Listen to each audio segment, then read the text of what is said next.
और आज एक बहुत अच्छा दिन है। हम सुनते हैं धर्म संस्कृतांकुंसा विश्वक्सेन प्रभासुआ नाम पालेन यदि अर्जुन आइए शमेर केवलम, यानी कि भगवान के बारे में सुनने में बोलने में अगर रुचि नहीं हुई तो हमारा सारा धर्म धार्मिक रिचुअल्स यूजलेस है।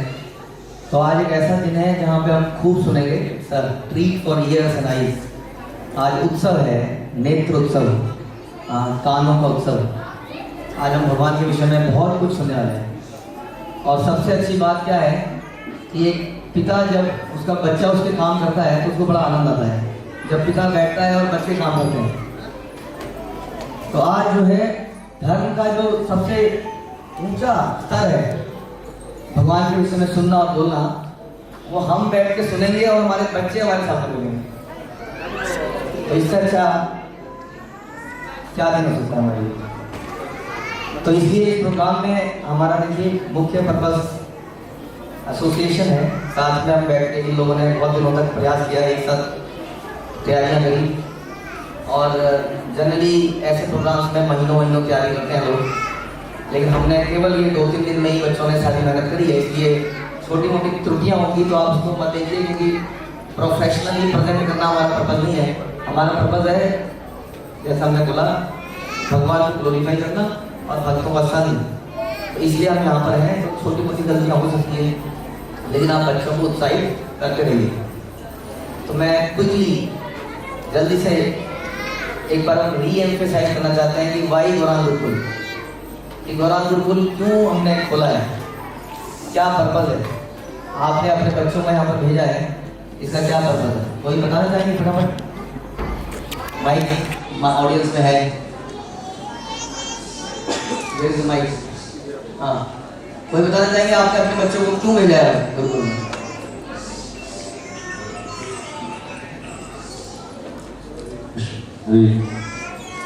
हरे कृष्ण। प्रभु जी, अभी तक हमने सुनते आए थे कि विद्या वह है जो विमुक्त कर दे। प्रभु जी, और कहीं ढूंढने में भी ऐसी विद्या मिल रही थी जो कि हमें शारीरिक बंधनों से और भौतिक जगत में जो भी बंधन है उनसे मुक्त कर दे, ऐसी विद्या कहीं और नहीं मिल रही थी। तो इंतजार था ऐसा गुरुकुल खुलने का, इसलिए इस गुरुकुल भेजा कि यहाँ पे ये वाली विद्या मिल सके जो हमें मुक्त कर दे।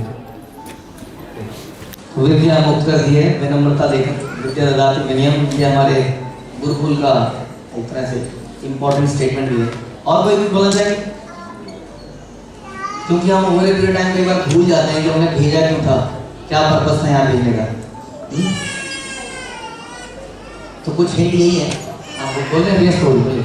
एक सौ भी देना था मुझे आध्यात्मिक विकास के लिए, आध्यात्मिक विकास के लिए।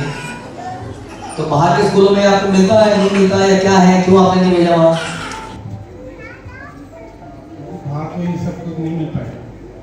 वहाँ पर ये सब कुछ नहीं मिल पाएगा। माया जुड़ी हुई है, भौतिकता में लिप्त है सब लोग, उनके माता पिता भी, बच्चे भी।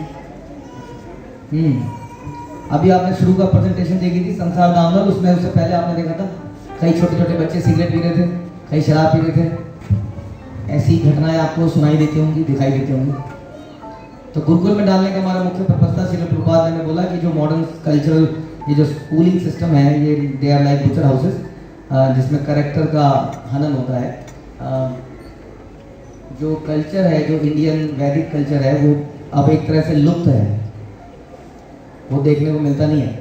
उसका कारण है गुरुकुल की समाप्ति और वेस्टर्न कल्चर का यहाँ पे लाया जाना।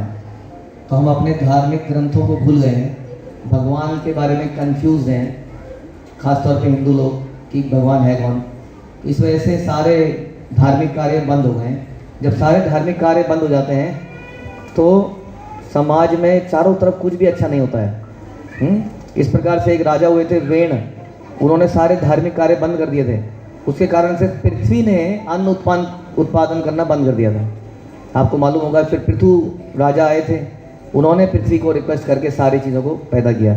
तो समाज का भला खुशहाली तभी आएगी जब धार्मिक अनुष्ठान किए जाएंगे, जो कि गुरुकुल के माध्यम से किए जाते थे, लेकिन अब समाप्त हो गए हैं। तो श्रील प्रभुपाद चाहते थे कि एक ऐसा भक्तों का समाज बने जिसमें जीवन के जो मुख्य पर्पज है उसके लिए सब लोग सचेत रहें, ना कि इसलिए कि मेरा पैकेज 5 लाख होगा, मेरा पैकेज 10 लाख होगा या 15 लाख होगा या 20 लाख होगा।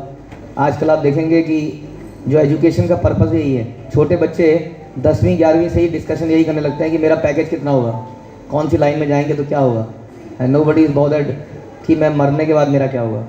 तो ये सारे कल्चर को रिवाइव करने के लिए हमने ये खोला।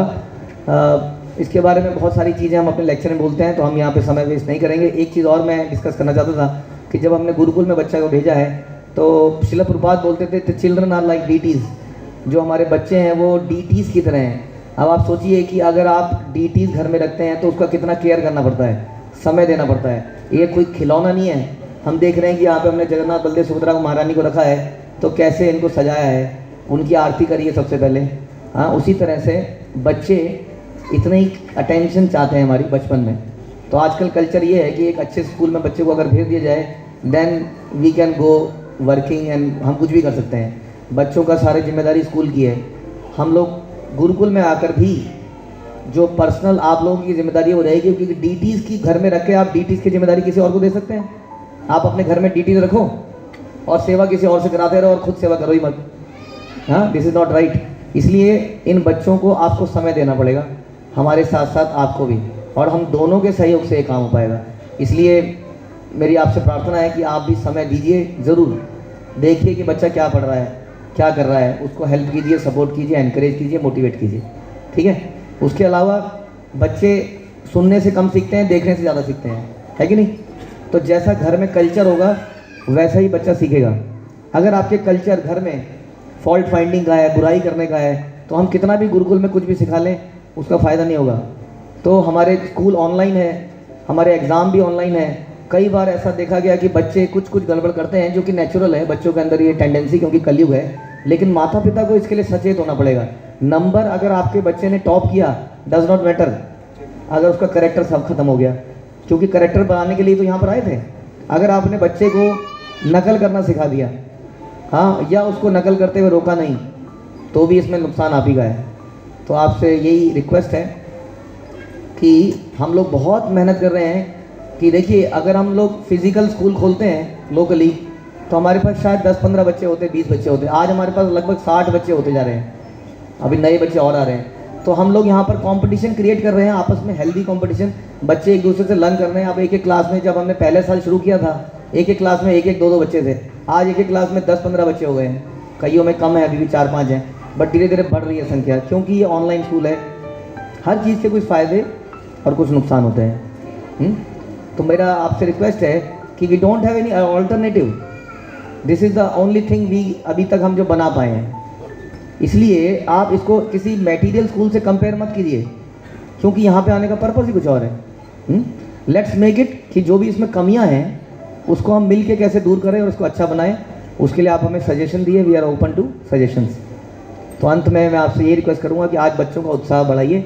इसका पूरे एपिसोड का पर्पज़ यही है कि बच्चे साथ में मिल के कुछ कर सकें। तो आपका बहुत धन्यवाद, आपने समय निकाला आज और इस प्रोग्राम में आए।